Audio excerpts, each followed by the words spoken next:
Hi, Ben. I'm Asher. Welcome to Cornell. My question is, on the Republican Party, there seems to be a rift on whether America should be an interventionist state or an isolationist state.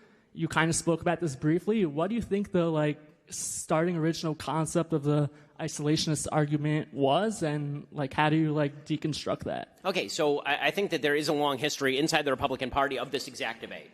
If you go back to the 1930s, 1940s, inside the Republican Party, there was a big debate between more interventionist Republicans and people who were more isolationist, and that, of course, has remained the case all the way through the history of the Republican Party, all the way down to, say, George H.W. Bush and Pat Buchanan in 1992. I mean, these sorts of battles have always existed inside the Republican Party.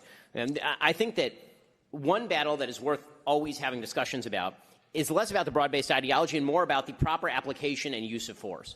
So there's a broader ideological battle as to whether you think America is a good force in the world or whether it is a bad force in the world.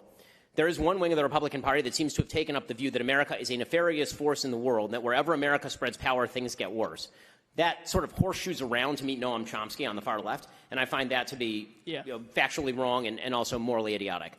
Then there is the sort of isolationist argument, which is that if you engage in too many wars, and by too many wars, I mean nearly any wars, then that is going to weaken America internally, and so what we should do is sort of retreat to Fortress America. I think that that is factually, I understand the argument, I think it's factually untrue, because I think that when you retreat from the world, it turns out the rest of the world tends to come in and fill the gap, and usually it's people you don't like very much. I mentioned freedom of the seas. If the United States Navy were to stop policing, for example, the South China Sea, or say the Straits of Malacca, then very quickly adversaries of the United States would come to control those things, and that would be very bad for the United States and our allies around the world. And then there's the sort of actual conversation that I think sometimes this is a mask for what the actual conversation is, which is, should we get involved in conflict X? Right? And that one, there are always good arguments on both sides. So, I've been labeled an interventionist. I was against intervention in Libya, for example. Yeah, okay. Right? I can name a handful of conflicts that have been engaged in. Should we have gotten heavily involved in Syria? My opinion is no, but once you set a red line for the Russians, you kind of have to uphold the red line.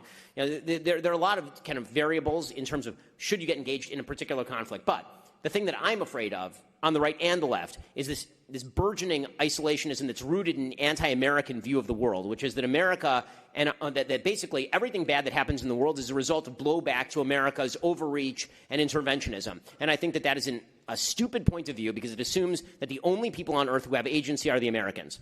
So when something bad happens, they'll say, well, it's because America did X.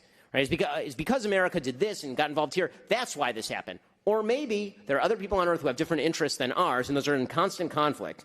And sometimes you need to check those other interests. Thank you. Also, Marv's at 8:30. Oh, thank you. I appreciate that. It's a Jewish prayer reference. Yeah.